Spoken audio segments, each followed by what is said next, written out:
சோளிங்கர் யோக ஆஞ்சநேய சுவாமி பற்றி தெரிந்து கொள்ளலாம்.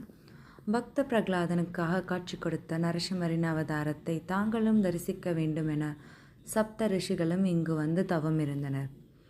இவர்கள் இங்கு வந்து தவம் இருந்ததற்கு ஒரு முக்கிய காரணம் இருந்தது. ஒரு காலத்தில் விஸ்வாமித்திரர் இத்தலத்தில் சிறிது நேரம் நரசிம்மரை வழிபட்டு பிரம்ம ரிஷி பட்டம் பெற்றாராம். அதேபோல் தங்களுக்கும் பெருமாளின் தரிசனம் உடனடியாக வேண்டும் என்ற காரணத்தினால் அவர்கள் இங்கு தவம் இருந்தனர்.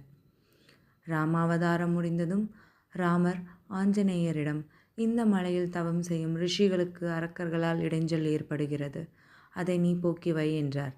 அதன்படி ஆஞ்சநேயர் இங்கு வந்து காலன் கேயன் என்னும் இரு அரக்கர்களுடன் சண்டை செய்ய அவரால் அது இயலாமல் போயிற்று.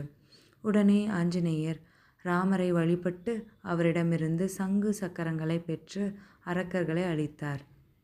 இறுதியில் ரிஷிகளின் தவத்தினை மெச்சிய பெருமாள் அவர்களது விருப்பப்படி நரசிம்மமூர்த்தியாக காட்சியளித்தார். இந்த அவதாரத்தை கண்டு களித்த ஹனுமாரிடம் பெருமாள், நீ இங்கு எனக்கு முன்பாக கையில் சங்கு சக்கரத்துடன் யோகத்தில் அமர்ந்து என் பக்தர்களின் குறைகளை போக்கி வா என்று கூறினார்.